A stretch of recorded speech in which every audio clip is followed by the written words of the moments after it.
बात हो रही है पाकिस्तान वर्सेस साउथ अफ्रीका। पहला टेस्ट मैच सेंचुरी में इस वक्त जारी है 187 फॉर 7। अभी आमिर जमाल जो हैं अब वो आउट हो गए और बॉश ने ये आउट किया। 3 खिलाड़ी में सही साहब इस वक्त बॉश आउट कर चुके हैं और ये एक मेमोरेबल उनका डेब्यू कंसीडर किया जा सकता है। और ये 3 विकेट जो है उनके जो लेट फादर हैं जो साउथ अफ्रीका की तरफ से क्रिकेट खेल चुके हैं, उन्होंने भी एक टेस्ट मैच खेला था वेस्ट इंडीज़ के, उसमें उन्होंने 3 खिलाड़ी आउट किए थे। तो अब अगर वो एक विकेट और लेते हैं तो वो अपने आबा व अजदाद से आगे निकल जाएंगे।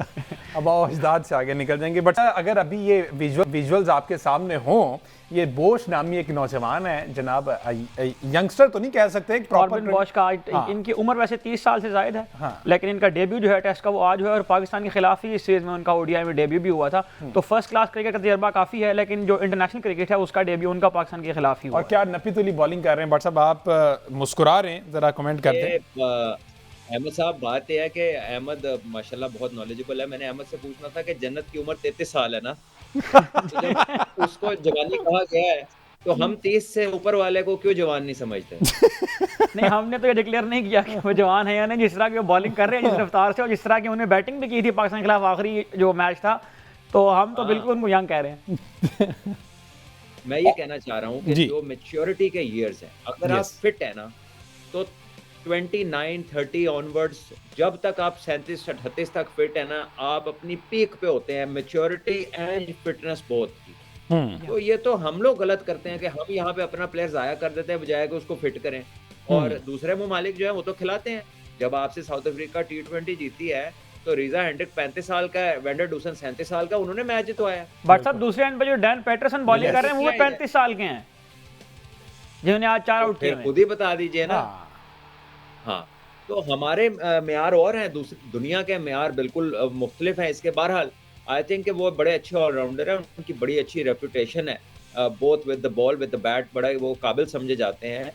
और मैं जब पहले उनके बारे में किसी से बात कर रहा था कि यार ये डेब्यू, तो उन्होंने कहा था कि ये बड़े अच्छे ऑलराउंडर हैं और मतलब ये इस तरह के प्लेयर हैं जो कि मैच में अच्छी कंट्रीब्यूशन कर सकते हैं। तो अभी तक मैंने उनको देखा तो नहीं है बॉलिंग करते हुए, लेकिन मैं आज ज़रूर उनको देखूंगा ताकि कल बेहतर तरीके से उनके ऊपर बात की जा सके। बिल्कुल इस तरह। अच्छा, अभी आप बात कर रहे थे ना, इससे पहले आपने लास्ट मैच में, लास्ट शो में भी हमने बात की थी, आपने कहा था कि पाकिस्तान में ऐसा होता है जो जितना सीनियर होता जाता है उसको साइड पे नीचे लाया जाता है, तो बाकी दुनिया क्या करती है, जो जितना सीनियर होता है उसको प्रमोट करते हैं क्योंकि उसके तजर्बे से फायदा उठाते हैं। पैटरसन की आप बात कर रहे हैं, जरा इनके डोमेस्टिक में जरा फर्स्ट क्लास मैचेस तो डैन पैटरसन जो है इन्होंने 166 फर्स्ट क्लास मैचेस खेल रखे हैं, 603 इनकी फर्स्ट क्लास विकेट्स हैं, और लेकिन ये आज 6ठा टेस्ट मैच खेल रहे हैं साउथ अफ्रीका के लिए। 2017 में इनका डेब्यू हुआ था ओडीआई और T20 का। लेकिन जाहिर है कि साउथ अफ्रीका का जो बॉलिंग स्क्वाड था उसमें रबाडा है, उसमें यैनसन है, उसमें कोटजे हैं, उसमें नॉर्किया है, उसमें लुंगी एंड गिडी हैं जो पिछले सालों में क्रिकेट खेल रहे हैं, तो उसमें जगह तो इनकी नहीं बन पाई। लेकिन आज जब उनको मौका मिला है तो देखिए उनका जो सर्किट से जो प्लेयर आ रहा है वो भी इंटरनेशनल स्टैंडर्ड खेलने के लिए बिल्कुल तैयार बैठा हुआ है। तो 603 विकेटें हैं उनकी फर्स्ट क्लास में। जी व्हाट्सएप। जी हाँ, देखें ना, अब जिस बंदे ने 166 फर्स्ट क्लास का मैच खेला है, अब उससे क्रिकेट की कौन सी बात झुकी झुकी रहेगी? उसको कौन सा बैट्समैन या कौन सी कंडीशन होगी या किस तरह अपने आप को संभालना है, किसको किस लाइन पे बॉलिंग करनी है, बैट्समैन को कैसे जज करना है, ये तो सारे राज उस पर तकरीबन खुल चुके हैं। तो ऐसे प्लेयर्स, मैच्योर प्लेयर्स, इन्हीं को कहा जाता है एक्सपीरियंस प्लेयर्स। तो ये फिर आते हैं। अब देखे वो उस दिन वनडे में भी जब उसका डेब्यू था बॉश का, तो वो जिस तरह की बैटिंग कर रहा था, लग ही नहीं रहा था कि वो इसको उसका पहला मैच है या उसे कोई मसला हो रहा है। ठीक है। अच्छा, अब इंडिया वर्सेस ऑस्ट्रेलिया जो बॉक्सिंग डे टेस्ट हो रहा है MCG में, बट साहब उस पर थोड़ी सी बात कर लेंगे। आपने अभी कहा कि मैच नहीं देखा, बहरहाल अभी मैं स्कोर कार्ड अगर आपके साथ शेयर कर दूं तो जो सैम कॉन्स्टास है 60 उन्होंने बनाया, उस्मान ख्वाजा ने 57, लबुशेन ने 72, स्टीवन स्मिथ ने 68 रन, ट्रेविस हेड अनफॉर्चुनेटली 0 पर आउट हो गए, बुमराह ने क्लीन बोल्ड किया। आज इंडिया के खिलाफ पहली बार सिंगल फिगर में आउट हुआ, सिंगल फिगर में और विदाउट ओपनिंग हिज अकाउंट, उसने 0 पे आउट हो गए। एलेक्स कैरी 31 पर। जिस तरह की ये जो परफॉर्मेंस शो की ऑस्ट्रेलियन साइड की जाने पे 311 और 6 खिलाड़ी आउट हैं, पहले दिन का खेल खत्म हो गया। तो आप समझते हैं विकेट खासी आसान दिखाई दे रही है या फिर डोमिनेंट करते दिखाई दे रहे हैं ऑस्ट्रेलियंस जो हैं 311 ऑन फर्स्ट डे? देखिए, ऑस्ट्रेलिया में जो पिचेस हैं वो मतलब generally they are good cricket pitches. ऐसा नहीं होता कि वो किसी एक के ही हक में हो जाए या कि पहले ही दिन उधर गज ब्रेक नहीं नजर आएगा। ऐसा नहीं होगा कि बैट्समैन मारे जा रहा है तो वही मारे जा रहा है और कोई विकेट नहीं गिर रही और समझ नहीं लग रही कि जब तक खुद गलती नहीं करेगा आउट नहीं होगा। तो ये जनरली गुड क्रिकेट पिचेस होती हैं।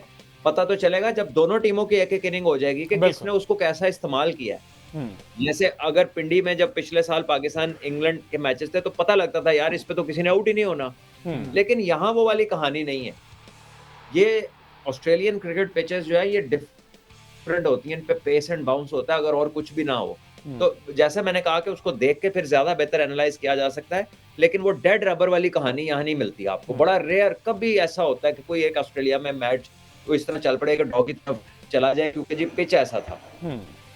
बहरहाल पाकिस्तान वर्सेस साउथ अफ्रीका में जी पैटरसन का फाइफर हो गया, 8वां खिलाड़ी भी जो पाकिस्तान का वो आउट हो गया है और सलमान अली आगा 18 रन्स बनाकर जो हैं वो आउट हो गए हैं। अच्छा, ऊपर हमारे पास जो स्क्रीन पे चल रहा है उसकी इनिंग चल रही है, क्या नाम है इनका जो यंग गाय ऑस्ट्रेलिया के कॉन्स्टा, सैम कॉन्स्टा, उन्होंने जो 65 गेंदों पर 60 रन बनाए हैं। हाँ हाँ, उनकी जो ये शॉट सिलेक्शन है बट साहब, ये टेस्ट क्रिकेट वाली शॉट सिलेक्शन, और अगर डेब्यू में आप इस तरह की क्रिकेट खेलने लग जाएं तो ये इंडिकेट किस तरफ कर रहा है कि ये T20 के लिए तैयार किए गए टेस्ट क्रिकेट में इस तरह के, और बुमराह के खिलाफ इस तरह की वो जो शॉट्स खेल रहे हैं, स्विच शॉट्स खेल रहे हैं, बुमराह को उन्होंने रैम शॉट मारी हैं आज, उसके ऊपर उन्होंने इस पर जरा कमेंट कर रहे हैं आप। देखिए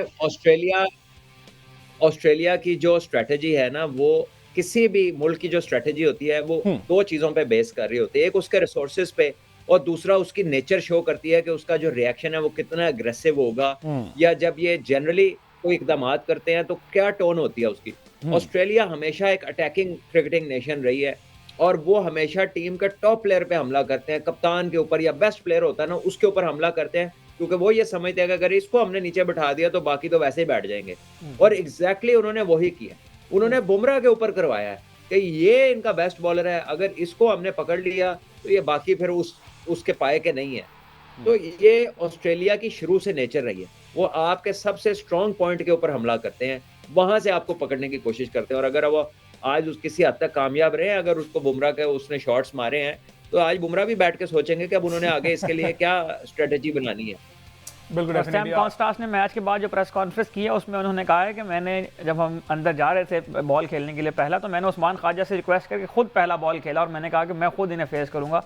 तो माइंडसेट का डिफरेंस आपको यहाँ से नजर आता है। लेकिन इसमें एक बात और भी है, और वो यकीनन जो रिसोर्सेज की बात भट्ट साहब ने की है, देखिए उनके पास अवेलेबल रिसोर्सेज में इतनी ऑप्शंस हैं तो वो यूज़ करते हैं ना। उन्हें पिछले मैच में भी एक मैक्स विनी को चांसेस दिए थे पिछले मैचेस के अंदर, लेकिन वो नहीं कामयाब हुआ, तो उनके पास एक रेडिली अवेलेबल रिप्लेसमेंट थी और वो according to plan, according to situation आज क्लिक कर गई है। तो रिसोर्सेज को जिस तरह से इस्तेमाल करेंगे उस तरह ही आपके जो है वो नताइज पैदा होंगे। अपने रिसोर्सेज बहरहाल खतरे में, 9 खिलाड़ी जो है वो आउट हो गए और जो बॉश की 4 विकेटें हो गई हैं, 5 उनकी हो गई है, इनकी 4 हो गई हैं।